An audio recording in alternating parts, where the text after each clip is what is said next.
concretamente es justo el tema de la educación. Él sacó un libro, el rapto de Igea, hace ya ¿cuánto? 3 años. 2009. Bueno, el rapto de Igea, que es un libro importantísimo.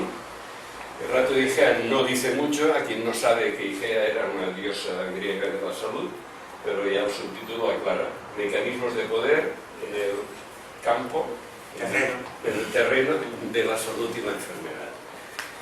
Dedica 200 páginas a explicar los factores de poder, o sea, el poder de las farmacéuticas, primero de las instituciones internacionales, sobre todo de Estados Unidos, que dirigen todo el tema sanitario, y hay que dejar claro que la sanidad es contra la salud, y este es un tema muy importante. Luego las revistas científicas, que están supeditadas a estos intereses. A quien no haya tenido a mano una revista de estas tan importantes, Science, Nature, etc., pues te lo recomiendo, porque probablemente se va a quedar sorprendido de la cantidad de páginas que hay de publicidad. De publicidad de los laboratorios, de las fábricas de aparatos, de test, etc., ¿vale? Y luego aplica todos estos factores de salud al ejemplo del montaje SIDA. Aquí hay las 120 primeras páginas en el mundo explicando que el SIDA es un montaje. Y acaba de salir la versión actualizada en italiano, ¿no? Pero lo que se sabe menos, esto se sabe relativamente porque yo he escrito bastantes artículos en revistas como Discovery Salud, ahora más en Mente Sana, y esta dimensión, digamos, de salud, de política sanitaria, etcétera, pues es más conocida, pero quizá menos es este aspecto justamente de la crítica radical al sistema educativo y la propuesta de una educación más allá, o sea, al margen de las escuelas. No sé si estoy orientando mal lo que vas a decir. Bueno, ahora yo sí tú un poquito. Por eso, pues adelante. Buenas noches. Gracias por venir. La idea que os propongo es dividir la sesión en dos partes. En una primera parte yo me dedico a plantear las conclusiones a las que he llegado en estos años, en parte por mi trabajo. Yo soy maestro desde hace 29 años, y en parte por mi análisis de esos mecanismos de poder que, igual que se aplican a la sanidad o a la salud, se pueden aplicar a la educación, y hay grandes paralelismos que ahora vamos a ver. Y luego una segunda parte en la que, si os apetece, pues intervengáis y me planteéis, bueno, las ideas que tenéis vosotros o las que os han surgido a raíz de mis medio provocaciones que haré. Vamos a dividirla entonces así, y a su vez yo le he titulado la charla, para ser más claro, contra la educación. Yo creo que vivimos en unos tiempos muy difíciles y no hay que andarse con tonterías, hay que ser claro y directo. Y es urgente que cambiemos muchas cosas y que nos enteremos de muchas cosas, por eso últimamente estoy siendo más directo y más claro. Esta tercera parte, que es el debate, en la que os dejo para luego animemos un poco esto, yo voy a empezar haciendo un pequeño encuadre para que veáis desde dónde veo yo la educación, y luego os voy a plantear algunas ideas. En esas ideas puedo profundizar más o menos, en parte también según como queráis. Es decir, que yo las voy a plantear de forma un tanto sintética, pero si queréis que profundicemos, pues profundizamos, ¿vale? Bien. El encuadre para mí es muy claro. La educación se sitúa en un determinado punto. Para mí, el ser humano ha perdido dos conexiones fundamentales. Ha perdido la conexión vertical y la conexión horizontal. La conexión vertical, para entendernos muy rápido, sería la conexión con lo que entendemos como lo espiritual, lo sagrado, cada cual le puede dar un nombre distinto, pero es lo que está más allá de la existencia humana. Y la conexión horizontal sería la conexión con el entorno, lo que siempre hemos llamado el ecosistema. Entonces, la educación evidentemente se sitúa aquí. La educación creo que puede ayudarnos a, más que la educación, la crítica de la educación, creo que puede ayudarnos a reconectar con ese plano horizontal y con el entorno. A partir de ahí, ir más allá es algo más complicado, ¿no? Y no es el motivo de esta charla. Pero puede salir, pues sale, no pasa nada. Os voy a decir por qué he titulado yo claramente contra la educación. Fijaros, si buscamos en internet, lo podemos buscar en cualquier sitio, fijaros la definición de educar, ¿no? Y los sinónimos: formar, instruir, aleccionar, ilustrar, adoctrinar, alfabetizar, guiar, dirigir, adiestrar, amaestrar, amansar, forjar, domar, encauzar. Yo creo que ya por sí mismos los sinónimos están un poco mostrando por dónde va la cosa, ¿no? También aparece educar en estas entradas: adiestrar, adoctrinar, amansar, civilizar. Ahí podríamos organizar casi un debate por cada palabra, pero bueno, lo que quería mostraros un poco gráficamente es cómo la palabra educación, al final, con lo que se está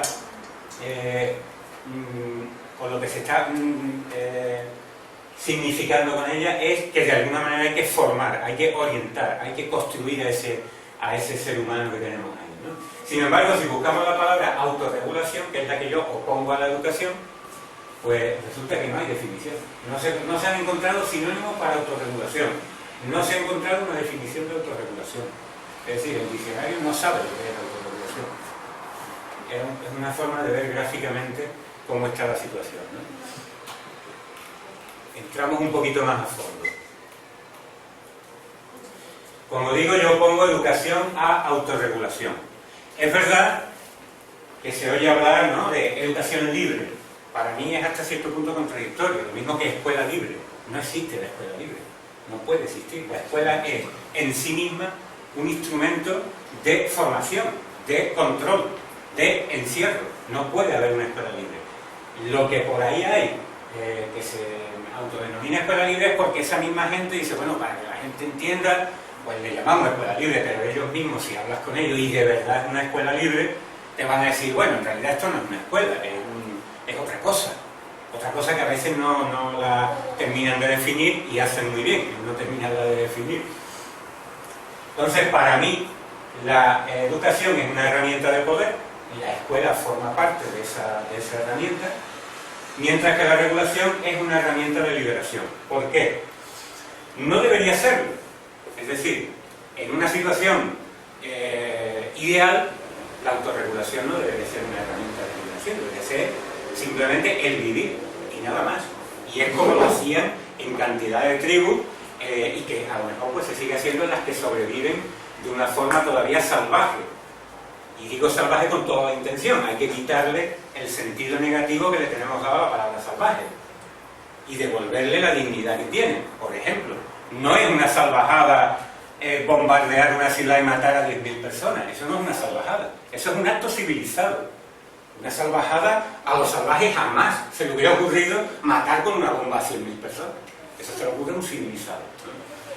Entonces, una vez que le quitemos a esa palabra salvaje esa connotación, volver a lo salvaje no es volver al buen salvaje, al pasado, no. Es recuperar la conexión con la tierra, con la que están conectados los salvajes, y con el entorno, que es lo que decíamos, esa conexión horizontal, ¿vale? En una sociedad que ya estuviera organizada así, la autorregulación sería algo natural, por decirlo de alguna manera. Pero en esta sociedad no vivimos de esa manera. Estamos en una determinada situación que yo esquemáticamente, ya sé que esto se presta mucho debate, pero esquemáticamente definiría o diría que es una minoría que ejerce el poder sobre una mayoría, para entendernos así un poco de forma rápida, ¿no? Esa minoría utiliza una serie de mecanismos a lo largo de la historia para mantener esa situación de privilegio o acrecentarla, que es lo que han hecho durante miles de años, ¿no? Y entre esos mecanismos está la educación, como hay otros.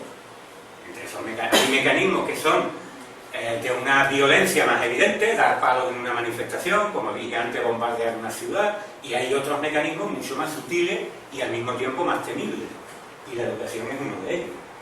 De manera que la autorregulación en este contexto se convierte en una manera de liberar a los niños de ese entramado de poder en el que nacen y en el que crecen.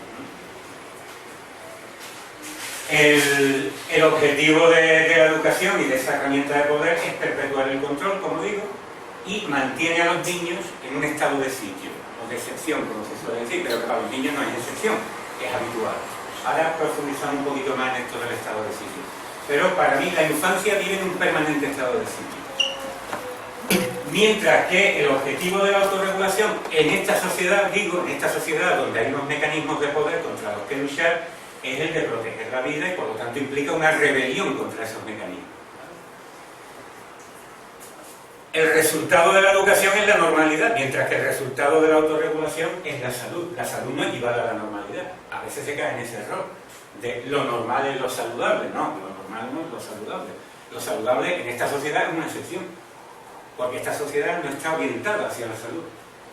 Como antes ha dicho Luis, la sanidad no es la salud, es la gestión de la enfermedad.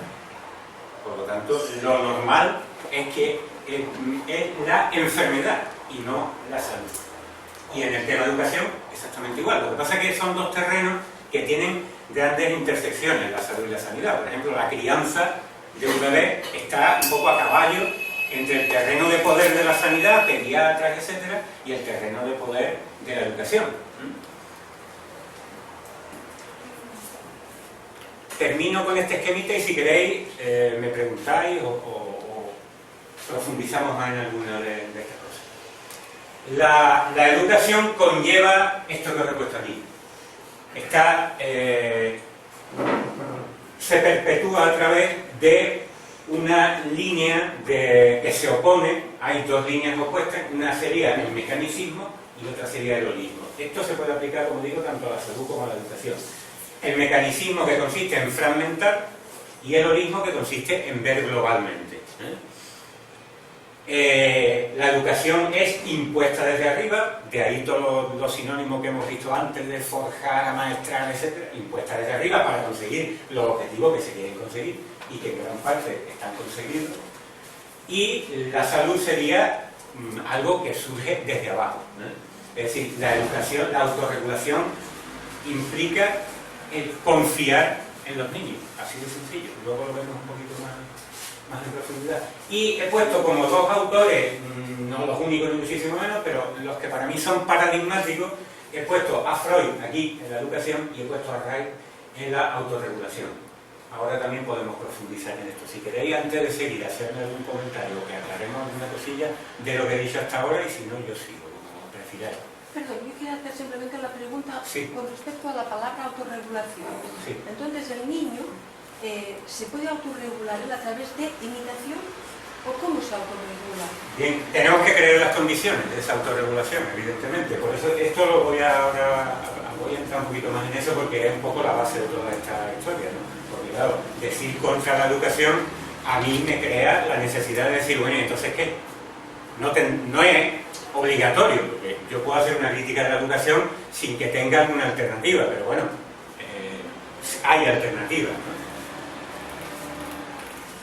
Bueno, os explico por qué digo que la infancia es un estado de sitio.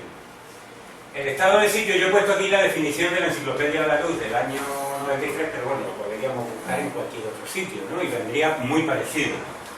Situación excepcional y grave del ordenamiento político y jurídico de la nación en la que la autoridad civil delega facultades extraordinarias a la autoridad militar con la suspensión de determinados derechos y libertades constitucionales. La Constitución española establece en su artículo 55 los derechos y libertades fundamentales que podrán ser suspendidos cuando se acuerda el estado de sitio. El artículo 55 de la Constitución enumera los artículos que se refieren a esos derechos que quedan suspendidos cuando hay una declaración de estado de sitio. Apenas hace falta comentario para darnos cuenta de que esos artículos están suspendidos para la infancia. Es decir, toda persona tiene derecho a la libertad y a la seguridad. Nadie puede ser privado de su libertad, salvo los niños, que sí son privados de su libertad porque existe una cosa que se llama educación obligatoria, escolarización obligatoria. Y obligatoria significa que privas de libertad al niño que tiene que asistir obligatoriamente a la escuela. La detención preventiva no podrá durar más del tiempo estrictamente necesario, salvo para los niños, que dura, como sabéis, desde los 6 años hasta los 16, por ahora, porque está en proceso de ampliación. Toda persona detenida debe ser informada de forma inmediata y de modo que sea comprensible de sus derechos y de las razones de su detención. Los niños nadie le dice por qué están allí. Están allí, punto. El domicilio es inviolable, ninguna entrada o registro podrá hacerse en él sin consentimiento del titular. La privacidad de los niños se viola cada vez que los adultos quieren. No se respeta la privacidad de los niños. Porque no se respeta a los niños, en general. ¿Se garantiza el secreto de las comunicaciones? Pues igual. Y en una escuela, en el contexto de una escuela, aún más. Los españoles tienen derecho a elegir libremente su residencia y a circular por el territorio nacional, así como a entrar y salir libremente de España. Los niños no tienen derecho a eso. Y así podríamos seguir. Se reconocen y protegen los siguientes derechos: a expresar y difundir libremente los pensamientos, ideas y opiniones mediante la palabra, el escrito o cualquier otro medio, a comunicar y recibir libremente información veraz, el derecho de reunión, el derecho de huelga. Son derechos que los niños no tienen. Por eso considero que la infancia vive en un permanente estado de sitio. Esto está sujeto a debate, por supuesto. Yo esto no solo lo analizo a nivel teórico, sino que lo digo en 29 años pisando muchas instituciones escolares de diversos tipos, en diversos lugares y con diversas características, con diversos regímenes políticos y con varias leyes educativas, reforma tras reforma, para seguir controlando. Pero estoy dispuesto a debatirlo, claro. Bueno, aquí entraríamos en una parte un poquito más dura, un poquito más teórica, que sería desarrollar un poco la línea abierta por Freud y la línea abierta por Reich. Ya digo que son dos autores, evidentemente Freud tiene sus autores que han desarrollado y tal, y algunos que lo han criticado en distintos aspectos, y Reich también, por supuesto, ¿no? Podemos seguir una línea que llega hasta la actualidad. Yo los pongo un poco como a título simbólico, pero desde luego os recomendaría que leyerais algunas obras de ambos, ¿no? Sobre todo la de Reich, la de Freud, bueno, hay que conocer al enemigo, ¿no? Pero es como más conocido, ¿no? Más divulgado. Hay una cuestión clave de partida, que es que Freud se sacó de la manga una cosa que él llamó el instinto de muerte. Lo sacó en parte para explicar el masoquismo y en parte para explicar por qué el individuo entraba en conflicto con la sociedad.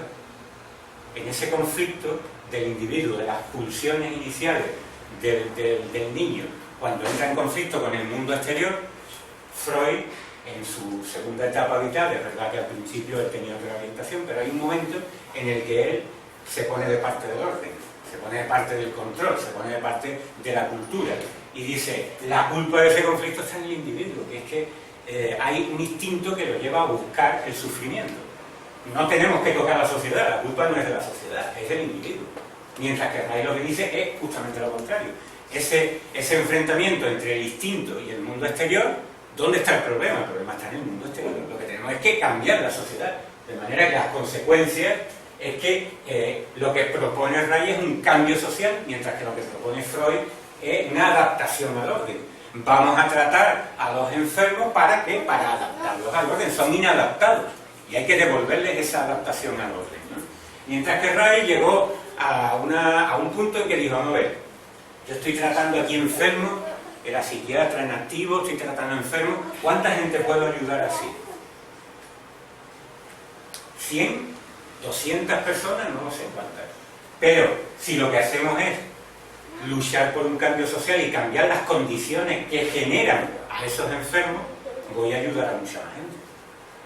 Él era un poquito incauto en este sentido y pensaba que eso iba a cambiar muy rápidamente, y la sociedad, pues han pasado 60 años desde que él planteó muchas de sus obras y él hablaba de los niños del futuro, y en 60 años esto ha empeorado bastante. Yo creo que si ahora levantara la cabeza diría, joder, no era una cosa de un par de generaciones. Pero por eso yo decía al principio que esto está en una situación. Él decía, los niños del futuro van a limpiar el caos del siglo XX. El caos es tremendo y no se ha limpiado, sino que se ha acrecentado. Y vamos a más. Ahí podríamos entroncar otra vez con el tema de la espiritualidad y situarnos en ese mundo que va hacia lo material y hacia la oscuridad, ¿no? Bien, desde el punto de vista de Freud, la solución era tratamiento individual, psicoanálisis, el diván, etcétera, ya sabéis un poco, ¿no? Mientras que Reich lo que proponía es que como la sociedad es antivital, pues lo que hay que hacer es cambiar la sociedad, ¿no? Freud estableció unas fases en el desarrollo sexual del niño, que son estas que he puesto aquí resumidamente: oral, anal, fase de latencia y fase genital, como si esas fueran unas fases inevitables en el desarrollo del ser humano. Y lo que puso de manifiesto primero una serie de antropólogos que estudiaron otras culturas donde no se repetían estas fases, que debían de ser, si son fases del ser humano, debían repetirse en todas las culturas. No era así. Luego se estaba poniendo en evidencia que la cultura tenía algo que ver con esto. ¿Qué dice Ray? Dice, bueno, hay una fase oral y una fase genital. La fase anal es una fase enferma o secundaria, como lo llama él, ¿no? Es un impulso secundario que surge cuando te bloquean el impulso primario o el impulso natural hacia la vida. Se bloquea y el impulso se desvía. Y de ahí surge la fase anal. Y por supuesto la energía latente es un invento total de Freud y de muchos seguidores, y que de lo que se trataba era de desviar esa energía que él llamaba líbido, porque era peligrosa y había que desviarla, pues los estudios, la concentración en los estudios, etcétera, ¿no? Porque el adolescente pues era un peligro, ¿no? Mientras que en el caso de Ray, lo que hay que hacer para Ray es la sexualidad es un continuum energético, es decir, él la veía desde el punto de vista energético, y hay una economía energética en el organismo que es lo que hay que favorecer, ¿no? De ahí que por ahí va un poco a empezar lo de la autorregulación, favorecer las condiciones para que porque la autorregulación no es algo abstracto, no es ideas que tú le inculcas al niño, es algo vivo que está no solamente a nivel intelectual, sino a nivel orgánico. De hecho, Ray, cuando da el salto, descubre la energía orgónica, que él considera que es la energía universal. Todo este tinglado que era al principio psíquico se transforma en algo físico y palpable, conectado con lo psíquico, con las emociones y con mucho más, ¿no? Bueno, el complejo de Edipo universal era el planteamiento de Freud. Ya digo que hay una serie de antropólogos que, estudiando otras culturas, vieron que no existía ese complejo de Edipo en esas culturas, y que curiosamente esas mismas culturas en las que no había complejo de Edipo, en las que se respetaba la sexualidad de forma más natural, no había la violencia que hay en nuestra sociedad. Es decir, él conectó, el origen de la violencia está conectado con la crianza y con las formas de educar a los niños.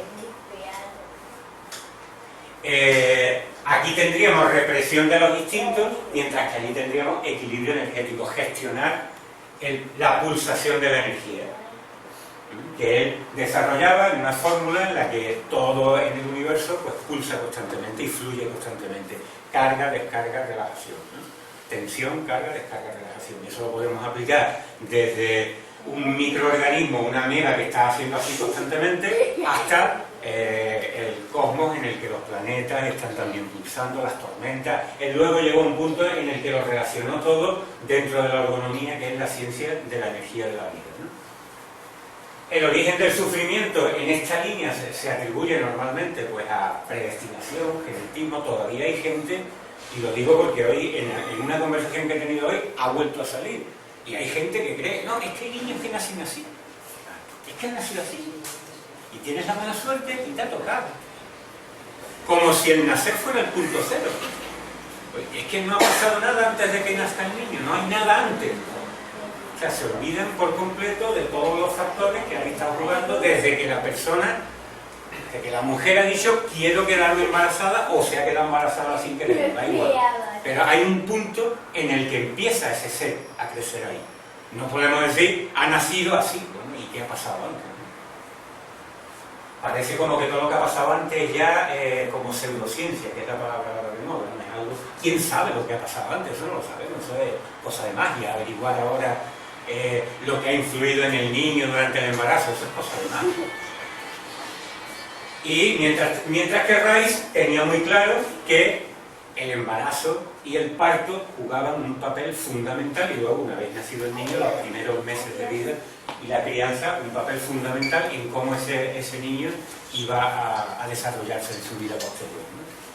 De manera que para Ray la prevención del sufrimiento está en gestionar correctamente cómo hay que parir, cómo hay que cuidar un embarazo, parir y criar a los niños. Así de sencillo. Bueno, aquí se termina toda esta línea mecanicista, termina en esa división que tenemos ahora de la medicina, en todos los campos de la vida, de la superespecialización. donde cualquier especialista no tiene ni idea del campo que tiene al lado y donde no son capaces de ver al ser humano en su globalidad, mientras que la autonomía, que es el nombre que le dio Reich a esta ciencia, a partir del nombre del hormón, que era la energía de la vida, pues es, digamos, una visión que ahora podríamos llamarle más modernamente holística, ¿no? Bueno, es muy esquemático, pero creo que traslada un poco lo que quiero comunicaros, ¿no? A partir de esto, si queréis que profundicemos un poco más en este esquema, o sigo, lo que prefiráis. ¿Tenéis algún comentario, alguna pregunta o alguna crítica sobre esto? Yo te quería preguntar sobre lo anterior, lo del estado de sitio en la infancia. ¿Cuál es tu opinión entonces, planteando todo esto que tú has hecho, respecto a que los niños pues llega a un punto que son mayores de edad, pero antes no? ¿Tú quitarías Evidentemente, digamos, que esa mayoría de edad está establecida de forma absolutamente arbitraria, de hecho es distinta en distintos países. ¿Tú lo eliminarías esto? Es que es un concepto totalmente legal, pero no es un concepto de desarrollo. Es decir, todos sabemos, bueno, todos los que hemos tratado con niños, yo veo constantemente a chavales en el instituto y tengo la franja que está 2 o 3 años por debajo de los 18 y tengo a los de 18 para arriba y he dado clases adultos. Y yo he conocido, y todos creo que hemos tenido esa experiencia de conocer chavales con 15, 16 o 17 años que son mucho más maduros a muchos niveles que otras personas que tienen 30 años. Es decir, no dice nada. Ni dice nada a nivel de maduración, ni dice nada a nivel biológico, porque, a ver, que una persona haya vivido 30 años, haya vivido 50, ¿qué pasa? Pues tendemos a pensar, bueno, si es más mayor, pues estará peor de salud, tendrá más problemas. Pues no, depende cómo haya vivido esos 50 años, pues está mucho más saludable y con 60 y con 70 que una que tenga 30. Es decir, la edad no dice nada en un principio. De todos modos, como ya me imagino que habréis visto, esto es una manera un tanto simbólica de despertar un poco el decir, bueno, pues es verdad, ¿no? Es que, ¿qué pasa con los niños, no? No es que quiera yo aplicarlo estrictamente, ¿no? A nivel jurídico, ¿no? Pero ¿tú qué harías? A nivel jurídico. ¿Tú lo mantendrías, por ejemplo, la mayoría de edad a los 18 años o lo cambiarías? A mí me parece... ¿La anularías totalmente? Es que, a ver, yo no pienso en términos jurídicos, entonces no puedo decirte, yo no pondría una mayoría de edad, porque es un término jurídico. Bueno, si tenéis algún comentario sobre esto... Un comentario referente a lo que acaba de decir. Sí. Yo trabajo en centros menores y hubo muchísima polémica cuando cambiaron la edad de responsabilidad. Sí, no sé si se acuerdan. Dicen, ¿no? Sí. Y los que eran abogados en aquel momento, los que llevaban, bueno, que tenían contacto con nosotros, decían que era mejor adelantar la edad. Porque para muchas cosas eran menores, pero realmente a la hora de tener que era un problema, porque si habían cometido, por ejemplo, asesinatos o actos que les hacían estar confinados, era más problema que se les tratara como niños que como adultos. Los abogados en aquel momento que llevaban todo el tema estaban más por considerar que eran adultos que niños. Lo digo un poco porque te estás hablando tú, en ese sentido, de la responsabilidad de sus actos. Hombre, es que ya digo, como vivimos en la sociedad que vivimos, porque en una sociedad más de tipo tradicional, más salvaje, hay unos ritos de paso de la niñez es decir, que son totalmente distintos, aunque nosotros tenemos equivalentes a esos ritos de paso, pero claro, están ya muy pervertidos por la cultura, ¿no? Bueno, esto es un curso acelerado de autorregulación, en 20 palabras. Confía en los niños, escucha a los niños, respeta a los niños, aprecia a los niños, juega con los niños, disfruta de los niños y abraza a los niños. No les impidas decidir, explorar, equivocarse, enfadarse, patalear, gritar, golpear, llorar, tener miedo. Con esto y con lo que se os pueda más o menos sugerir lo que dice ahí, creo que tenemos hecho el tema de la autorregulación, por lo menos la gran idea de la autorregulación. Yo, como esto lo voy a dejar aquí, y quien quiera se lo puede enviar por correo electrónico, os pediría que reflexionarais un poquito sobre esto, que son 20 palabras, pero pensar en vuestro comportamiento con los niños, los que tengáis niños o los que os relacionéis con niños. Pensar si de verdad confiáis en los niños. Confiar en los niños no es me fío de que mire a un lado y a otro cuando van a cruzar la calle. No. Confiar en los niños es confiar en que el niño tiene unas potencialidades que si yo le permito, las va a desarrollar. Y que un niño al que se le dice, si quieres vas a clase y si no, no vayas a clase, hay quien dice, bueno, esto es una locura, si te digo a los niños que si no quieren ir a clase y no vayan, nadie va a ir. Pues Summerhill demuestra que no es así. Y otras escuelas al estilo de que se han inspirado en Summerhill, no es así. ¿Por qué? Porque los niños tienen una curiosidad innata que nosotros nos dedicamos a machacar y a destruir. Porque le decimos sobre qué tienen que investigar, en qué se tienen que interesar, cómo lo tienen que hacer, y además nosotros nos juiciamos si lo han hecho bien o mal. Somos nosotros quienes se lo decimos, ¿no? Una gran parte de los rituales de la escuela están pensados no para que el niño aprenda o para evaluarlo, sino para dejarle claro quién manda. No tienen otro sentido. Todos los que han hecho la mili saben también que en todo cuartel hay una serie de cosas que se hacen que no tienen sentido. Al principio tú dices, ¿para qué estamos haciendo esto? Después te das cuenta para qué lo estoy haciendo. Lo estoy haciendo para que quede claro que ese tío es el que manda y tú tienes que hacer lo que te diga. Ya está, no tiene ningún propósito más, no tiene utilidad práctica ninguna, ¿no? Te mandaban las tareas más estúpidas, pero era para eso. Y en la escuela pasa exactamente lo mismo. ¿Qué pasa? Que la escuela ha evolucionado. No es la escuela de hace 50 años. Pero ha evolucionado para crear mecanismos mucho más sutiles que cuestan mucho más trabajo descubrir, criticar y analizar. Y nos obliga a más trabajo. Y bueno, lo demás parece fácil. Parece fácil. Pero cuando llega el momento de situarte, de decir, ahora yo no estoy en teoría, ahora tengo un hijo al que tengo que escuchar, aprender a escuchar. Es importantísimo y muy difícil. Permitir cuando un niño está, por ejemplo, enfurecido, lo primero que, si vais por la calle, yo a veces estoy y observo, ¿no? Estoy en una cafetería o algo y el niño empieza porque se ha enfadado por algo y la primera reacción del padre es callarlo porque está molestando. ¿Qué dirán los demás? Van a decir que el niño no me respeta, que no me obedece, que no hace lo que le digo, que tal. Y hay una reacción instintiva de callar al niño, ¿no? Es difícil gestionar un poco la furia de un niño que esté enfadado por el motivo que sea ahora, sin entrar ahora en que lleve razón o no la lleve, ¿no? Escuchar al niño, cuando el niño te dice, por ejemplo, estoy enfadado, quiero que te vayas. Y tú a veces puedes pensar, claro, si yo lo respeto, mejor me voy, porque me está diciendo que me vaya. Pero es que en realidad él no quiere que te vayas. Entonces, establecer esa dinámica de relación de decir, yo sé que estás enfadado y tú quieres que yo me vaya, pero al mismo tiempo quieres que me quede, y yo lo sé, y por eso me voy a quedar, no porque no te respete, sino porque sé que quieres que me quede. Entonces, hay ciertas dinámicas que hay que ir descubriendo, ¿no? La idea de poneros ahí eso es un poco... hay una frase muy buena de Rice que le decía a su hijo, le decía, no tengas miedo de tener miedo. Es decir, tener miedo, ¿qué es? Al fin y al cabo, es sentir. No tengas miedo de sentir. Por muy negativo que parezca ese sentimiento. Pero aguantarte el miedo, acorazarte, decía él, contra el miedo, termina acorazándote contra todo. Y terminas no sintiendo ni miedo, ni placer, ni amor, ni nada. Y bueno, yo recomiendo esta pequeña bibliografía que he procurado que sea lo más directamente relacionada con la educación. Podría recomendar, pues no sé, todos los libros de Rice, ¿no? Pero he buscado los libros que más directamente tratan el tema educativo.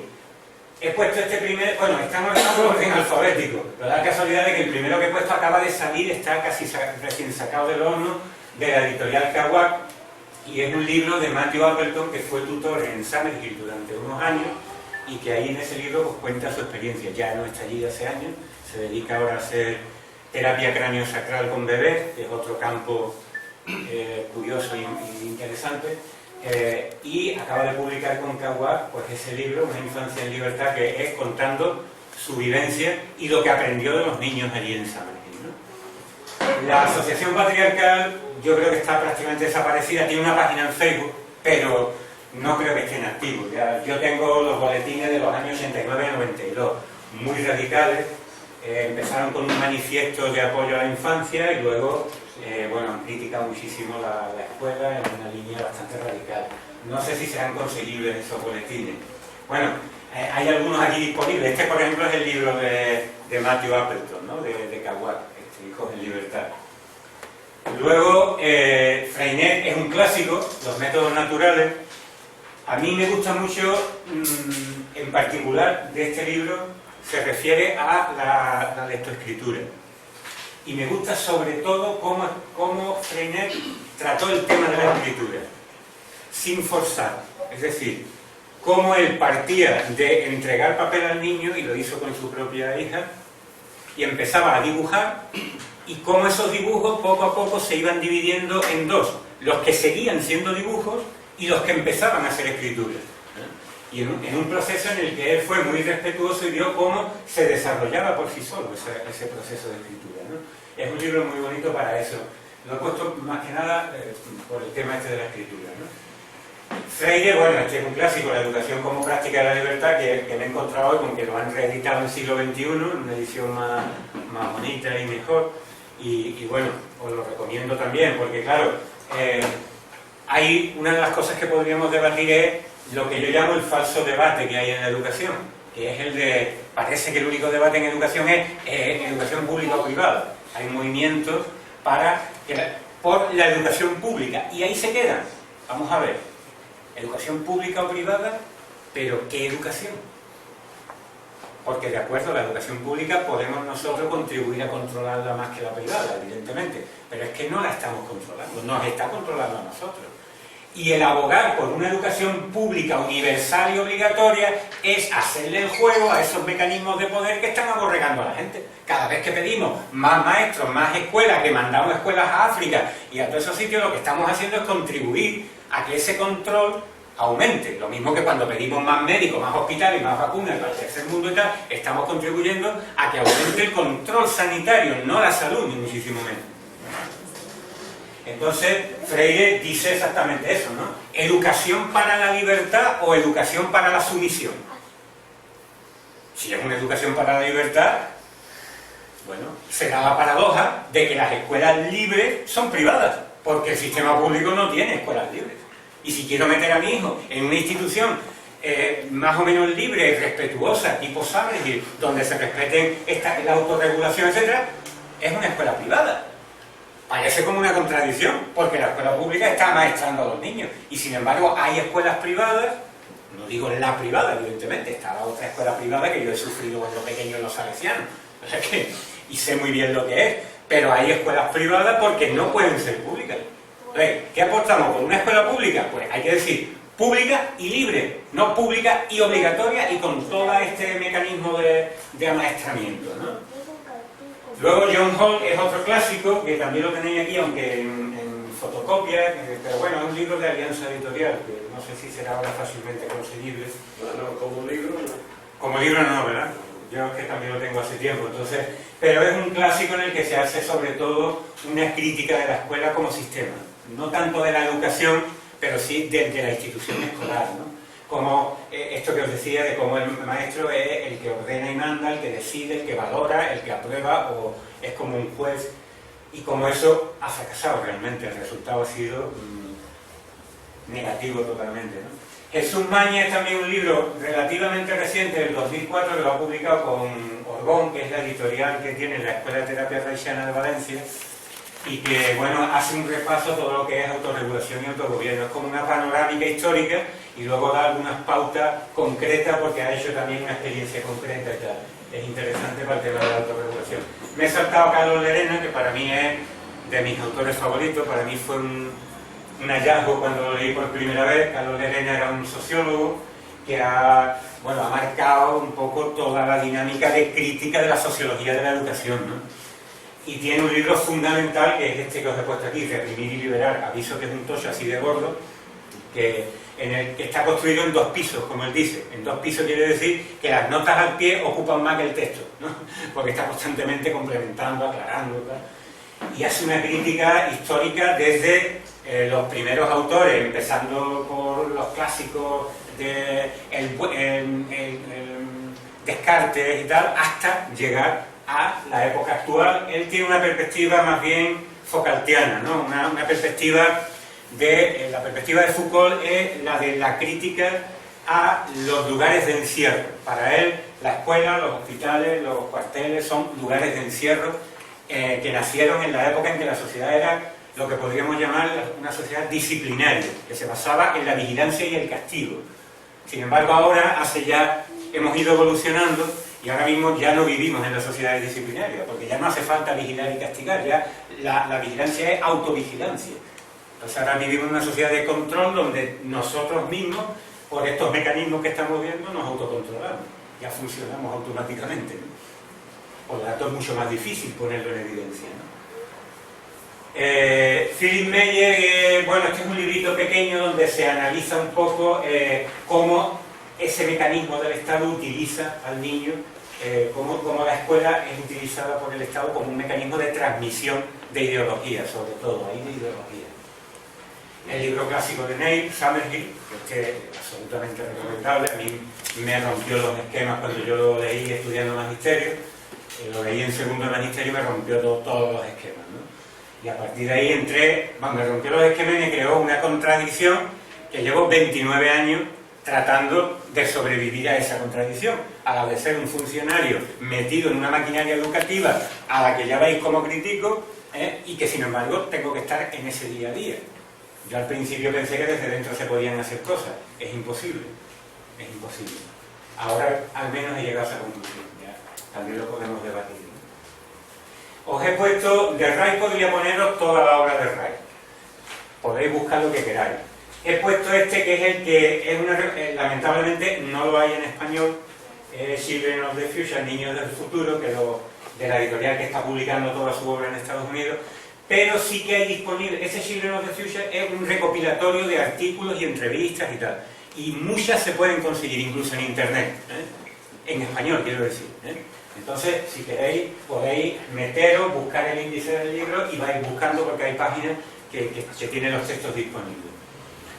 Os he puesto también a Xavier Serrano, que es el director de la Escuela de Terapia Reichiana en Valencia, que es el que ha hecho una labor de 20-30 años continuando la labor de Ray, y la sigue haciendo a nivel divulgativo, a nivel clínico, a nivel de formación de profesionales, y que tiene un libro pues, que recorre todas las etapas de la infancia, que es Ecología Infantil y Educación Humana.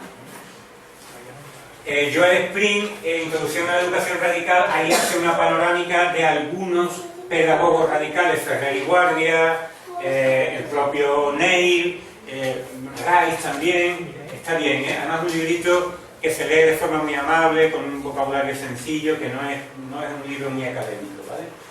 Otro clásico es Las sociedades escolarizadas, de Ivan Illich.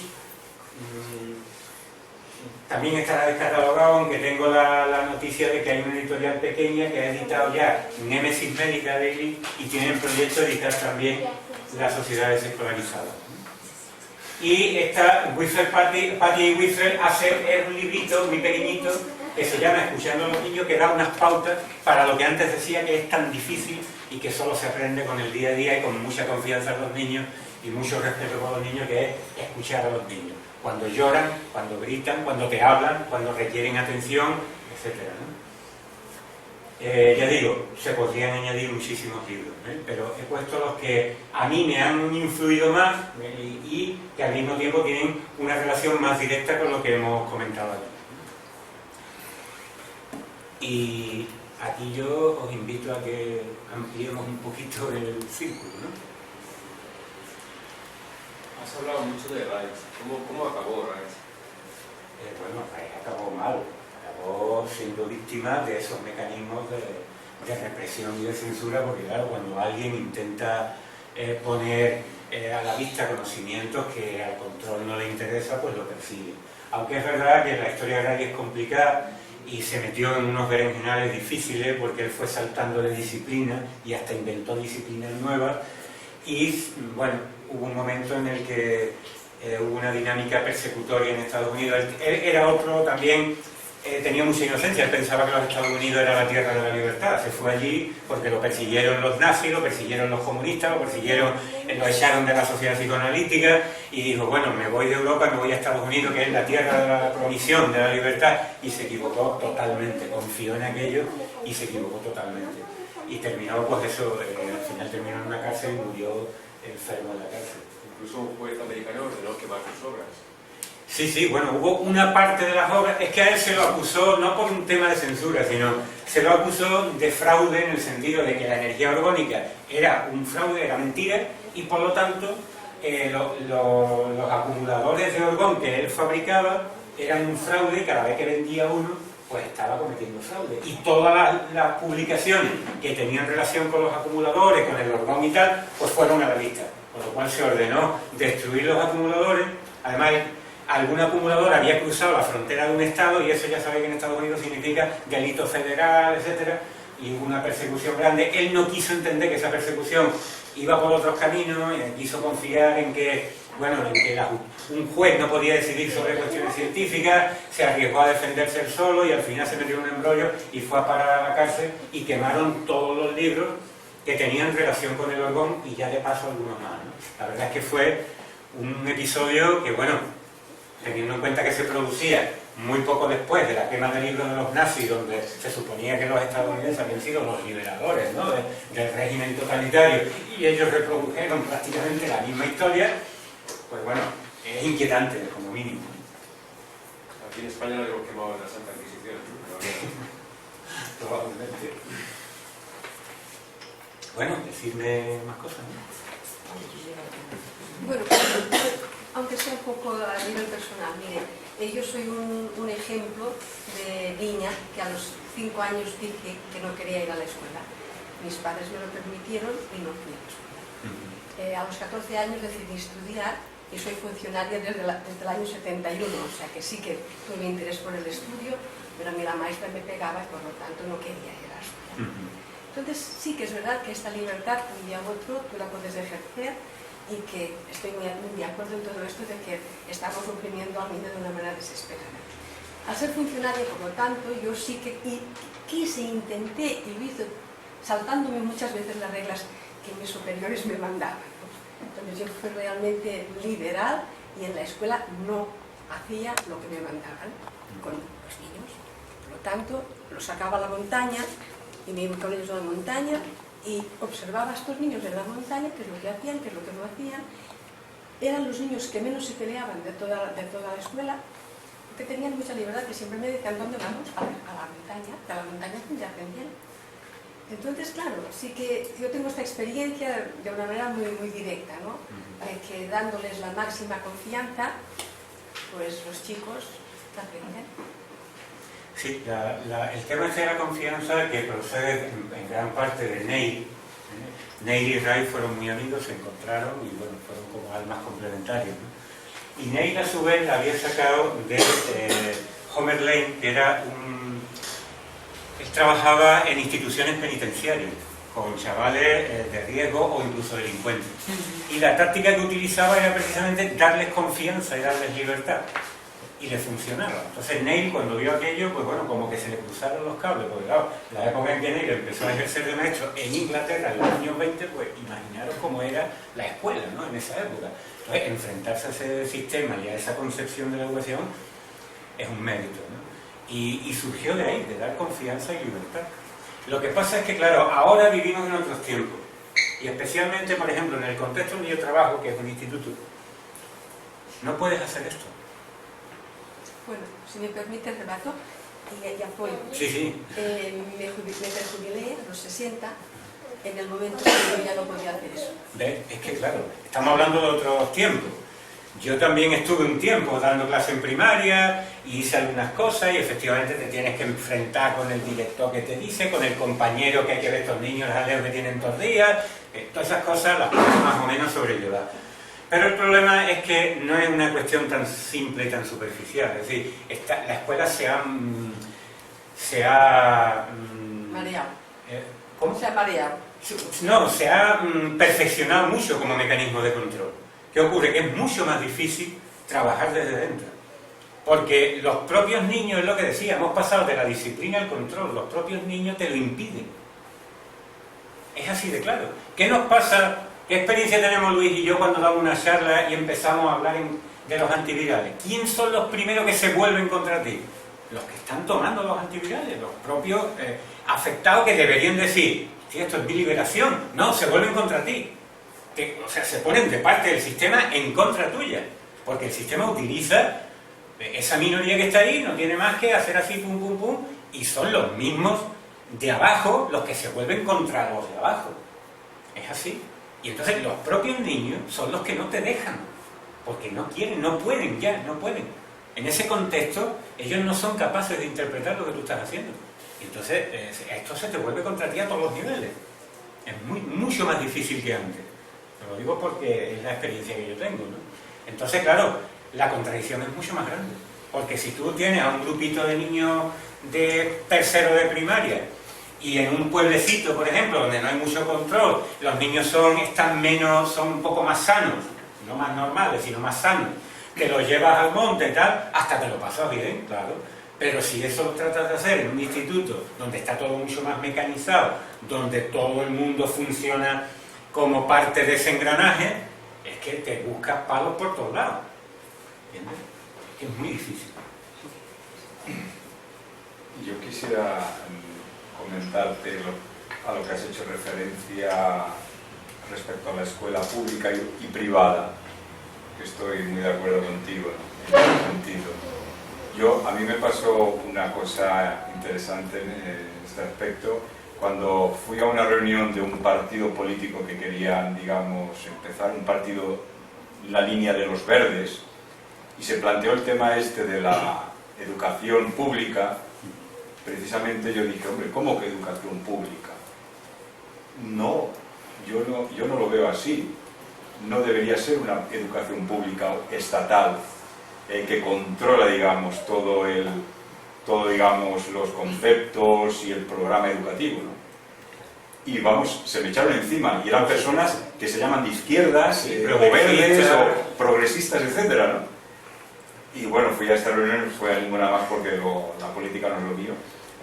Y evidentemente yo lo veo así, o sea, que precisamente una educación pública, que es lo que, digamos, apoyan las clases más obreras, la gente de izquierdas y tal, es una contradicción en el fondo. Pero porque tenéis la libertad. Analizándolo con un poco más de profundidad, es coherente con el progreso, entendiendo el progreso de otra manera, ¿verdad? Desde un punto de vista económico, simplemente. Sí, pero es que ya no es una lucha económica. Porque es que, claro, se entiende que la educación pública es gratuita y la educación privada tienes que pagar. Ahí está el tema, Eso surgió hace, pues que te digo, 70 años como parte de la lucha de clase, donde el hijo del obrero tenía que tener las mismas oportunidades que el hijo del rico y tal. Y hay gente que todavía tiene ese discurso. Pero, claro, es que el discurso ya no es ese. Porque ahora mismo la escuela, el verdadero debate de la escuela es a quién sirve la escuela. ¿Qué hace la escuela? La escuela lo que hace no es dar cultura, ni muchísimo menos. Si acaso sería lo contrario de eso. Porque ha fracasado incluso como aparato cultural. Entonces, es absolutamente irritante ver cualquier plan de centro y leérselo, de verdad. Yo os invito a que lo hagáis, y ver las instrucciones de las delegaciones de educación, cuando te empieza a hablar de que hay que fomentar el espíritu crítico, que hay que enseñar a los niños a investigar, que hay que enseñar... Para los maestros y para los profesores le están hablando incluso en chino, no saben lo que es eso, es que no saben. Ningún profesor, y además, yo eso lo veo a pie de instituto, ningún profesor sabe cómo enseñar a los niños a investigar y a buscar información.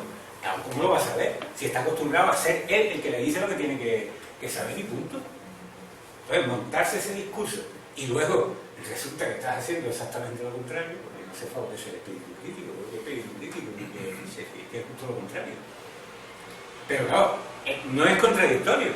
Sería absurdo pensar que un mecanismo que está pensado para controlar va a permitir que la sociedad se libere, despierte y sea crítica. Sería absurdo. Un mecanismo de control lo que quiere es ciudadanos obedientes, engranajes de una maquinaria, que se crean todo lo que se tengan que creer, porque si no es peor, porque entonces tienen que utilizar otras tácticas más violentas, como utilizan en otros casos cuando les falla la manipulación, ¿no? A este respecto, y acabo, considero que, al igual que en la salud, a los padres nos han quitado el poder, digamos, de enseñar a nuestros hijos.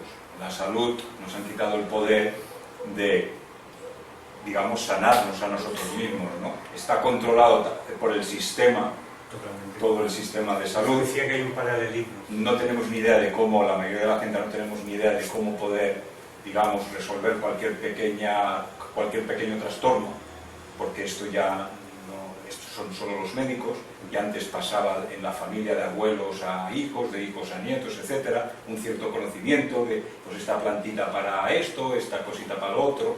En la educación, pues nos han quitado totalmente el poder de educar a nuestros hijos. Pero además con la desvergüenza de que la Constitución te dice, te reconoce ese derecho de los padres a educar. Pero luego resulta que dice, no, el niño, educación, o sea, escolarización obligatoria. Usted quiere educar a su hijo fuera del espacio de la escuela. O monte usted una escuela, que hay esa opción. Te dice, monte usted una escuela, pero ahora mírate las condiciones para montar una escuela. Imposible totalmente que una persona monte una escuela. Absolutamente inviable. Entonces al final te están constriñendo a que lo que en un principio parece que es un derecho termina siendo un deber. Un deber forzado. Bueno, yo personalmente tuve muchos problemas con mi hija de 15 años, que no quería estudiar, y no había forma, claro. Y eso, yo tenía una contradicción también con mis propios valores, de decir, si no quiere estudiar es porque no lo necesita, no le interesa, está, digamos, quizás tiene otras capacidades, otros intereses que no se desarrollan en la escuela precisamente, ¿no? Por eso tanto fracaso también, porque es que los críos no tienen ningún interés por lo que les está enseñando. Pero es que todavía peor, no es que en la escuela no le vayan a enseñar, por ejemplo, música o danza o tal, que le pueda gustar, o a pintar, no, es que es justo al contrario. Es que lo que van a hacer en la escuela es justo lo contrario, es matar la posible curiosidad que pudiera tener y romper totalmente la conexión con la realidad. Por eso a los niños no les interesa la escuela, está totalmente desconectada de la realidad. Pero está hecho a posta, porque es la manera de controlar. Es así, claro. Y en el tema de la sanidad, pues pasa exactamente lo mismo, ¿no? Porque ya no es solo que no sepamos, es que no queremos. La gente no querría tener la responsabilidad. Bueno, vamos a ver un momento. Entonces, si yo no voy al médico y me pasa algo, ¿voy a ser yo el responsable? No, el responsable es el médico. Lo mismo que hay gente que piensa que a lo mejor la autogestión de la salud consiste en no ir al médico. No, si mis conocimientos tienen un límite y si yo necesito que alguien me asesore o me ayude, puedo buscar a ese alguien. Pero es distinto buscar a alguien en un plano de igualdad en el que tú decides acudir a él, y una vez que te dice, tú decides si lo hace o no lo hace, a ponerte en sus manos y abandonar la responsabilidad. No se trata de no ir al médico, yo puedo ir al médico o al naturista, lo mismo que hay gente que también piensa que, bueno, cambio el médico por el naturista y sigues dependiendo de alguien que te dice lo que tienes que hacer. Bueno, más.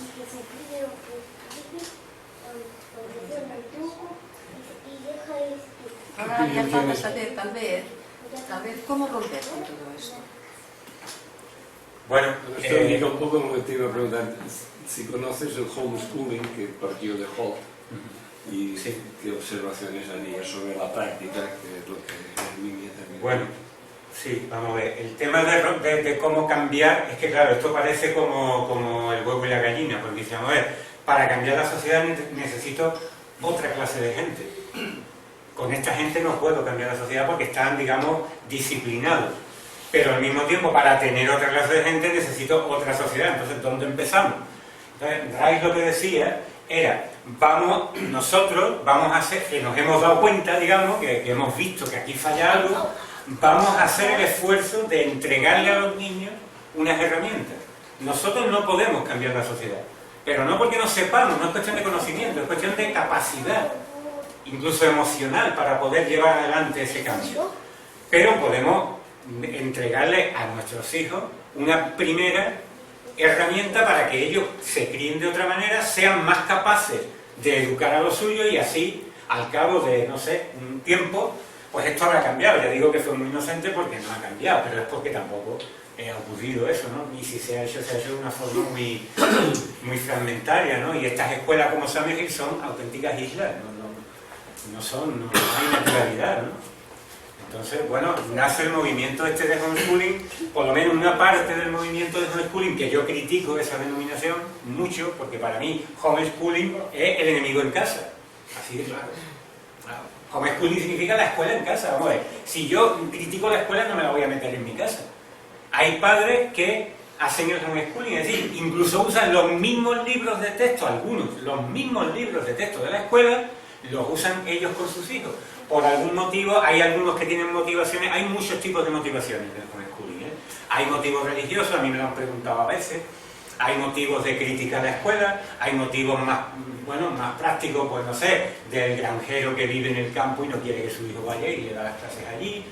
¿Motivos Entonces, religiosos en qué sentido? Sí, motivos religiosos, pues determinadas religiones que quieren controlar la educación de la católica.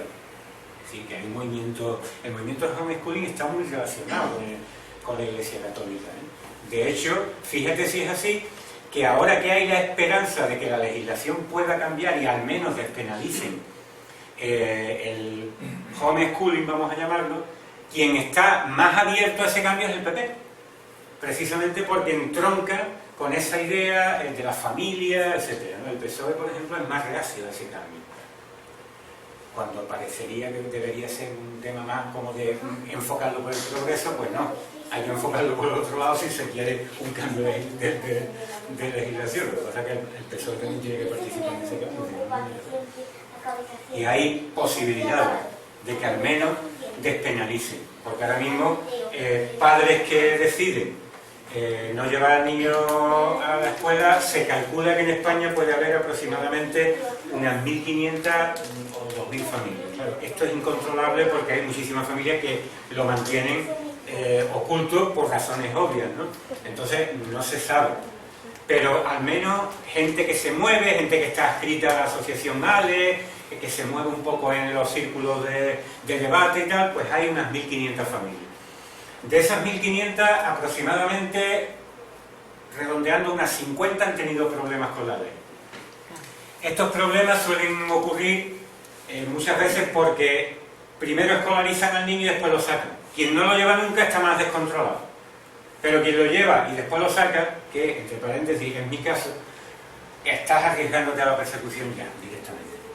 Entonces se pone en marcha una maquinaria, que primero va a asuntos sociales. Los asuntos sociales quieren averiguar qué pasa con ese asentismo, si es que tú te has despreocupado de tus hijos, tal, van a tu casa, hacen un informe, tal, y después de toda esa maquinaria llega a la Fiscalía de Menores y llega a Delegación de Educación y al final de todo ese mecanismo, en muchos casos ha terminado en una denuncia por abandono. Una denuncia penal por abandono, que hay un artículo del Código Civil en el que se dice que el padre, pues los padres tienen que ocuparse de los hijos, darles alimentos, tal, te acusan de abandono. En la mayoría de los casos hasta ahora, incluyendo el mío, hemos conseguido que esa denuncia no prospere y que nos absuelvan porque el juez ve que no hay abandono, sino todo lo contrario. La táctica es muy simple, es irte a hablar con el juez, que además te llama para entrevistarte, te llama a ti, llama al niño, habla con el niño y tal, y decir, mire, el niño no está en la escuela porque yo, que soy maestro, titulado, conozco muy bien la escuela y no quiero que esté en la escuela. Y lo estoy educando yo en mi casa y esto es lo que estoy haciendo. Entonces, dice, si el juez es mínimamente razonable, dice, pues, este hombre no solo no tiene al niño abandonado, sino que se está preocupando más de la cuenta por él. Incluso arriesgando a que le metan un puro, porque además me lo decía a mí la jueza, ¿no? Pero usted sabe que esto le iba a acarrear problemas. Digo, sí, yo lo sé, pero bueno, uno hace por los hijos muchas cosas, porque está en una de ellas, si no está convencido, pues lo hace. Y al final, la mayoría han ganado, o la casi totalidad. Pero ¿qué pasa? Que en algunos mínimos casos hay otro mecanismo, que es un mecanismo civil, no penal, en el que te acusan de desobediencia a la autoridad. En este caso la autoridad educativa, que es una autoridad. Está claro, ¿no? Aborregar, controlar la autoridad. Entonces, la autoridad educativa te ordena implícitamente a través de la ley que escolarice. Tú no obedeces, pues estás cometiendo una desobediencia. Y eso a mí me costó que me diera el juez 48 horas para escolarizar al niño. Y ya está, y en este momento está escolarizado. Pero con una orden forzada, ¿sabes? Y estamos en esa batalla. En esta situación tengo que decir que soy prácticamente, que yo conozca, el único. porque todos los demás han tenido la suerte inmensa de que una vez que se ha cerrado la vía penal, no han seguido por la vía civil. En España, te hablo, y que yo conozca. Puede haber algún caso por ahí aislado. ¿Y aquí en Cataluña también? No hay ningún caso más. Hay que tener en cuenta que las distintas comunidades, como la educación es un tema que está... Yo creo que aquí en Cataluña también hay bastante... Claro, pero aquí en Cataluña la legislación es distinta. Ya. Es distinta. Tiene su parte buena y su parte mala, lo mismo que ocurre en muchos países de Europa, que está contemplado el homeschooling. En algunos casos es casi peor, porque te fiscalizan de una manera tan brutal que al final es casi peor que si llevas al niño a una escuela pública donde van a pasar mucho más. No, ahí tienes inspectores, le hacen exámenes al niño, o sea que al final te obligan a meter la escuela en casa. Por eso yo no utilizo para mí el término de homeschooling. Para nada, porque el homeschooling es la escuela en casa. Bueno, yo conozco gente que educa en casa aquí y yo no les veo tan fiscalizados. A lo mejor No, es que lo hacen muy... aquí no pueden estar fiscalizados Por eso, porque no está controlado legalmente, están fuera de la ley. Por eso, simple y sea llanamente. legal, van por ahí. Pero en otros países, y hay países que son más, en fin, para esto hay de todo, hay países que son muy liberales y que incluso a la gente que educa en casa le dan una ayuda económica porque entiende que tienen que pagar un material y le dan una ayuda económica. Y a lo mejor le exigen que cada 2 años pues haya un informe que hagan así, en el que no se meten mucho, pero hay otros, por ejemplo en Alemania, que controlan brutalmente, ¿no? Entonces, bueno, pues también depende, pero España es uno de los pocos casos en los que todavía la ley no se ha ocupado. Yo no soy partidario de que la ley se ocupe, yo lo que querría es que la ley nos dejara en paz.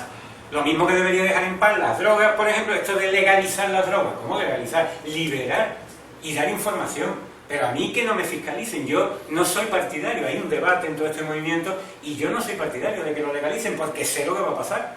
Porque no lo van a legalizar para decir, haga usted lo que quiera, no. Lo van a legalizar para controlar, indudablemente. Y ya dependiendo de quién en ese momento redacte la ley, pues será más o menos controlador, ¿no? Pero aquí nos pasa lo mismo que decía antes, que los más progresistas son los más contrarios a este tipo de cosas. Porque yo he oído gente de ámbitos no ya de izquierda, que de izquierda ya, pero es que incluso en colectivos, yo he dado muchísimas charlas y debates en colectivos antisistema, antiglobalización, estuve en Sevilla, gente que va un poco, o mucho más allá, que un partido de izquierda como puede ser Izquierda Unida, o como puede ser, mucho más allá, en otros terrenos. Pero cuando entras, le tocas el terreno educación, sanidad, ahí ya la hemos liado. Porque además es el terreno donde la ciencia está más presente. Y la ciencia es, ya sabemos, ¿no?, que es la religión o la pseudo-religión desde el momento, ¿no? Y entonces no se discute. Y es más totalitaria que la Iglesia, porque es que no lo puedes discutir. Aquello que no se puede discutir y que es infalible es totalitarismo. Entonces la ciencia es un totalitarismo, nadie lo puede discutir. Hay que creérselo y punto. Y cuanto más ha avanzado la ciencia, más se ha alejado del hombre de a pie, más ignorante de la ciencia del hombre de a pie y más tiende a considerar que es algo, pues como antes era la religión, ¿no? ¿Pero puede estar preguntado qué tipo de educación le dabas a tu hijo en tu casa? Sí, yo he tenido que explicarle, claro, le tuve que llevar. ¿Si era el mismo material que dabas en el colegio a tus alumnos o era otro tipo de material? No me lo preguntó así, lo que pasa es que si yo le estaba explicando que a pesar de ser maestro estaba en contra de la institución y que precisamente lo estaba porque la conozco muy bien desde dentro, pues entonces le estaba diciendo, ¿cómo voy a hacer eso con mi hijo en mi casa? Yo le tuve que llevar qué es lo que hacía. Por ejemplo, el fiscal tenía la tontería de decir, ¿pero qué asignaturas das? Le decía al niño, con 9 años. ¿Pero tú qué asignaturas das? Y él decía, ¿asignaturas? ¿De qué me está hablando este tío? ¿Este tío de qué me está hablando? Yo hablo con mi padre, pues, de los volcanes, o hablo de las pirámides de Egipto, pero la asignatura, ¿qué es eso de la asignatura? El juez o el fiscal que puede decir, si tú no estás conforme con lo que enseñas en el colegio, a tu hijo le das una información diferente, porque no le da la información a tu hijo, pero no de la información en el colegio que tú no quieres dar debería haberlo hecho a los demás. Es una abogada del diablo, Sí, no, es que, pero claro, no es, esta gente son muy, o sea, son de mente un poco, entonces aquí lo que se estaba juzgando era lo que yo hacía con mi hijo, no lo que hacía en el colegio, me podrían haber dicho, entonces usted está engañando a sus alumnos. Y yo le tendría que haber dicho, pues sí. Es una incoherencia, claro. Es esa contradicción en la que digo porque... que vivo, claro, yo vivo en esa contradicción. Bueno, de hecho, yo dejé de dar clases en primaria porque ya no podía llevar más tiempo adelante esa contradicción. Me pasé a adultos porque dije, bueno, son adultos, están ya estropeados. Ya no viene de aquí. yo ya no soy responsable, si acaso les puedo ayudar a despertar un poco, pero yo no voy a ser responsable de esto, ¿no? Y ahora, pues bueno, por circunstancias estoy en un instituto donde están en una edad intermedia. Y entonces, lo que pasa es que a mí me ha tocado una asignatura en la que tengo mucho más. Porque yo lo que me han encargado es lectoescritura. Entonces, yo lo que hago a mis alumnos es leerles yo y que ellos me escriban historia. Además, el primer día puse en la pizarra una frase que un profesor le dijo a Sábato, Ernesto Sábato, el escritor argentino, le dijo él, donde acaba la gramática empieza el arte. Entonces yo le dije a mis alumnos, mi clase empieza donde acaba la muestra de lengua. Yo no voy a corregir la falta de ortografía de lo que escriba. Lo que os voy es a enseñar a contar historias. Quien pueda, pues va a aprender, quien no, pues nada. Lo que tenéis que hacer es procurar.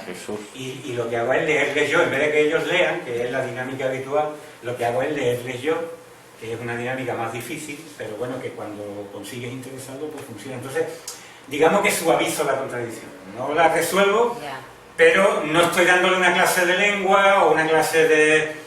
Y entonces estoy contribuyendo a que vean otras cosas, incluso de vez en cuando pues les voy soltando cosas, ¿no? Vamos a ver, aquí estamos en el terreno de la mentira. Pero esto, lo que tengo que contar tiene que ser verdadero, ¿no? Estamos en el terreno de la fantasía, ¿no? Ese tipo de cosas les sirve un poco para que vean otra dinámica, pero soy consciente de que no es mucho. Pero al menos a mí me suaviza un poquito la... Pero es verdad lo que dice... Claro, que el fiscal me podía haber dicho, bueno, entonces usted... De hecho, es que me sacaron en prensa, en el periódico provincial, me sacaron en portada. Un maestro que no lleva a su hijo a la escuela. Como diciendo, este tío está loco. Jesús, yo me voy, me tengo que ir, pero quiero que me firme el libro. Bueno. Sí. Estamos a 18, ¿no? Le pone como que no sé qué quedan aprendiendo. O sea, que están ejerciendo y no sé cómo llevan. Es otro de los temas que me encantaría que se hiciese un grupito para ir recogiendo documentación, ir dándole continuidad, ir investigando, ir apoyando ensayos que se estén haciendo familias. Lo digo porque si alguno de los presentes quiere implicarse más, encantado. Hombre, sería interesante a lo mejor dedicar una charla especial, no sé, a esto que he dicho, a esa intersección entre salud y educación, ese terreno ahí que hay de intersección donde interviene el médico, interviene el educador, ¿no? Bonito. Vamos a ver, yo voy a venir ahora cada 2 meses. Cuando voy lloviendo. Quería preguntarte una cosa, es que he llegado tarde, pero... Tengo que marchar, porque dice simplemente darle las gracias.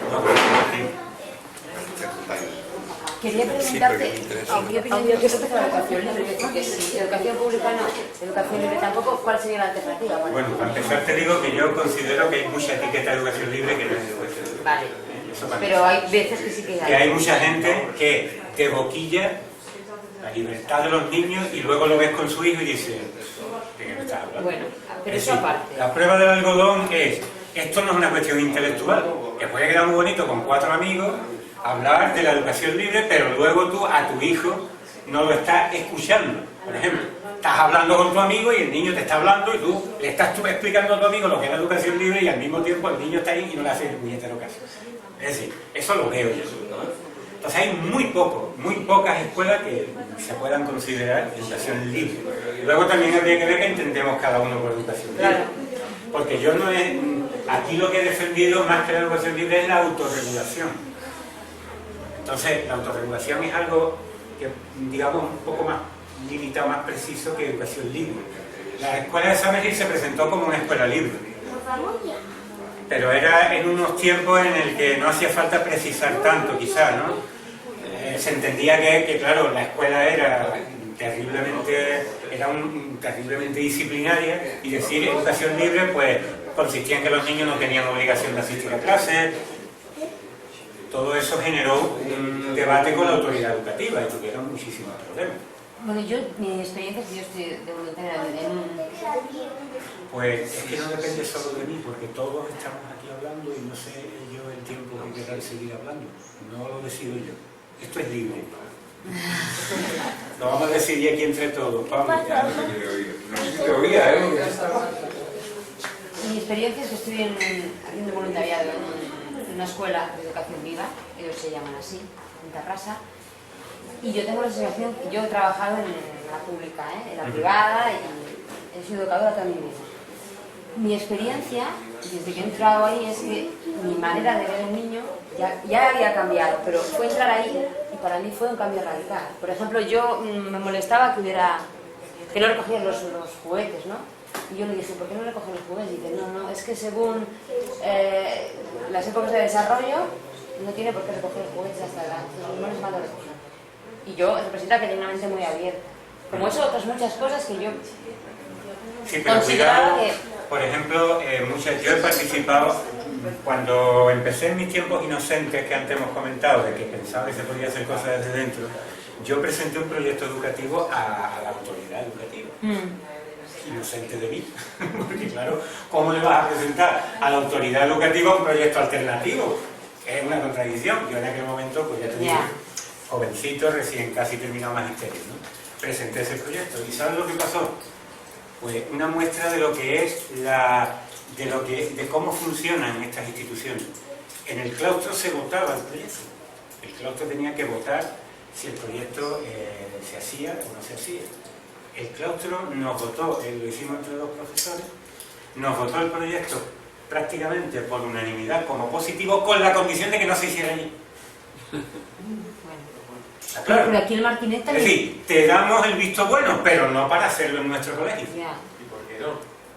Claro, ¿por qué?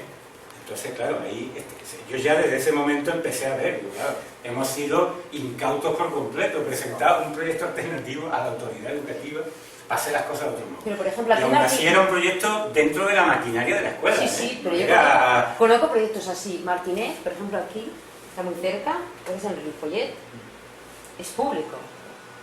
Y es escuela viva. Sí, en algunos sitios se están haciendo. ¿Vale? Y hay personas que van allí y no quieren, o sea, les mandan allí. El Martinet es como el que va Pablo, Como no que de va cara. Pablo, vale.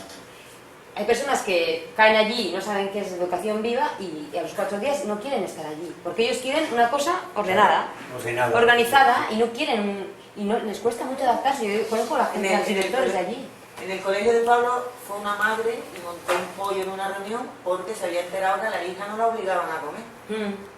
Sí, ¿Ves? hay muchos Que problemas claro, a la bebé. no comía ningún Es lo que decía Ray, es que somos nosotros los que no queremos, no somos capaces de sentir, de hacernos cargo de esa libertad. Pero Entonces, que te digo que sí que existe, que yo en Cataluña los conozco. Porque sí, conozco bastante pero bien, esos son, vamos a ver, es lo que te iba a decir antes. Eso, como el proyecto que yo presenté y como otros en los que luego he participado y que luego he abandonado, son proyectos dentro de esa maquinaria, donde se puede, digamos, suavizar distintos aspectos de la maquinaria, pero al final sigue siendo maquinaria. Sí, es muy poco lo que realmente puedes hacer. O sea, una escuela auténticamente libre como Summerhill, por ejemplo, implica cambiar radicalmente toda la maquinaria. No puedes hacerlo en un centro público, para empezar porque los padres no te dejarían. Ya. Ni Por los ejemplo, padres ni los mismos profesores. Sí, pero aunque los profesores fueran concienciados todos y dijeran vamos a hacer esto, se les echaría encima a los padres y los mozos de escuadra detrás. Aquí, al otro lado, pues lo que sea. ¿Y Que la no, Walford, no te por van a ejemplo? permitir hacerlo. y la escuela Walford, que... Yo soy aquí están contrario a la mismo. pedagogía Waldorf, a la pedagogía Montessori, son todas pedagogías directivas. Con otro concepto, con otros materiales, hay materiales que se pueden aprovechar para cosas concretas, pero son pedagogías directivas igualmente. Entonces, soy contrario, yo soy contrario a ese tipo de... Yo el trabajo que hice con mi hijo en mi casa no tiene nada que ver con ninguna escuela pedagógica. ¿Nos puedes explicar? No he seguido. Bueno, ¿Cómo lo enfocas tú este trabajo? Sí. yo lo enfoqué, a ver... Primero, no llamándole trabajo. Claro, eso por supuesto. Básicamente. Él no era, de hecho, cuando le dijo el fiscal, a ver qué asignatura. Y otra cosa muy importante que preguntó el fiscal, ¿cuántas horas al día? Son muy importantes. Porque Para cumplir el currículum. el tiempo. Claro. El tiempo es el control. El reloj es la máquina de control. La primera máquina de control. Y la máquina que montó la modernidad, no la máquina de vapor, sino el reloj.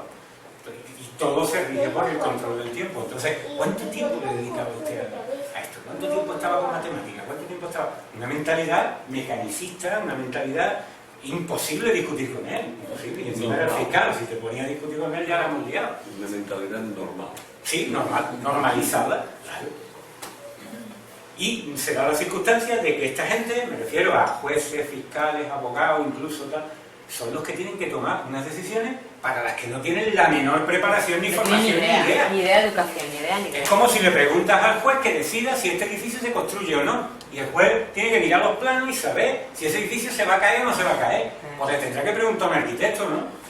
No se atrevería a dar un veredicto sin un informe de un arquitecto. Bueno, pues todos los jueces están todo el día dando veredictos en casos de separación, las visitas de los niños, este niño para allá, este niño para acá, tantas horas con la madre, tantas horas con el padre, sin tener ni zorra idea de desarrollo infantil, ni de educación, ni de lactancia, ni de crianza, ni de nada. Y sin pedir asesoramiento a nadie, porque no está previsto, a pesar de que España tiene firmados tratados internacionales en los que se compromete a que desde las autoridades y desde las instituciones se favorezca, por ejemplo, la lactancia prolongada, mínimo 2 años. Pues no, ahí tienes a jueces diciendo que, bueno, a los 3 meses ya va que chuta, ya que el padre el biberón. Es decir, que ahí son unos mecanismos y contra eso es que no puedes hacer nada. O puedes hacer poco. Eso que te preguntaba aquí. Sí, bueno, yo lo que hice fue, como decía Luis, no plantearlo como trabajo, sino hacerlo de una forma muy natural. Sí, yo siempre he hablado con mi hijo de las cosas, como todos los padres, ¿no? Pues seguir esa dinámica, introducir cosas al ritmo que él te va marcando. Es decir, si él, por ejemplo, me preguntaba algo, yo le daba una respuesta, hasta aquí, y él dice, ah, vale, pues ahí me callo. Si él quiere saber más, me dice, pero yo sigo. A veces, bueno, por inquietudes mías, pues yo le podía introducir algún tema, o vemos una película y salía un tema, o él, por ejemplo, por circunstancias muy particulares, su nombre es Nilo, pues claro, él tiene una conexión muy especial con Egipto, ¿no? Para él sabe que su nombre es el nombre del río Nilo. Entonces, es una cuestión que siempre me ha preguntado, pero desde que tenía, no sé, muy chiquitillo, desde que empezó a hablar. Y empezó a hablar muy pronto. Entonces él constantemente me ha preguntado cosas del Nilo, los faraones, de las pirámides, no sé qué. Eso ha ido saltando a otras historias, ¿no? Yo, por ejemplo, cuando paseaba con él por la calle, e íbamos a algún sitio, en vez de contarle cuentos, le contaba, por ejemplo, historias de la mitología, porque a mí me gustan mucho y a él le encantaban. Hoy te voy a contar la historia de, yo qué sé, de la Odisea. Se la resumía un poquito, que me preguntaba más, le decía más. En poco tiempo se sabía toda la historia de Ícaro, la historia de la guerra de Troya, tal, y él empieza a pedirte. Eso lo lleva a otra cosa y te pide otra, porque es insaciable la curiosidad de los niños cuando realmente es algo natural, y empieza a pedirte, a exigirte más y más y más. ¿De qué edad estamos hablando? Bueno, yo empecé con... yo cometí el error de llevarlo a un preescolar porque la maestra era amiga mía, pensábamos que a lo mejor podía estar allí bien con los niños, en fin, un error que cometí. Y lo metí cuando tenía 4 años. Entonces, no, 5. Con 5 años estuvo en el preescolar de 5 años. Y cuando pasó a primero fue el salto. Entonces me lo llevé. A los 3 meses me lo llevé. Entonces, con 6 años me lo llevé. Lo tuve en casa mientras yo mantenía toda esta batalla legal, que si la policía autonómica que llega a tu casa, ¿dónde está este niño? Porque lo tenemos pidiendo por las calles, una cosa casquiana totalmente. Y bueno, casi 3 años en casa. Y luego, pues, lo he tenido que meter y lleva menos de 1 año escolarizado. Entonces, claro. O sea, a las 9 volvían para nada. Sí. A los 9 y ahora está, pues eso es que entró a mediados del curso, que fue cuando se produjo la orden del juez, estuvo medio curso pasado y lo que va de este. ¿Le podemos preguntar a Nilo qué opina de la formación que recibe en la escuela después de la que te ha dado No sé, habría que preguntarle a ver qué dice. Él estuvo hablando cuando lo llamó la jueza para hablar con él, no me permitieron entrar a mí, ni a la madre, claro. Estaba la jueza, el fiscal y mi abogado. Él entró en la sala de juicio, sabéis cómo se montan estos espectáculos, ¿no? Él entró allí con su pintita esta, con su camiseta, allí tan tranquilo, y nosotros allí fuera, nerviosito, perdido, estábamos pasando fatal, él seguro que se estaba divirtiendo. Y a los 20 minutos, hace así, sale y nos hace hacia los ojos. Bueno, pues muy bien. Y después la abogada me dice, no, mira a tu hijo hablando con la jueza, la ha dejado alucinar. Yo creo que con eso nos evitamos la denuncia penal, ¿no? Pero claro, luego digo,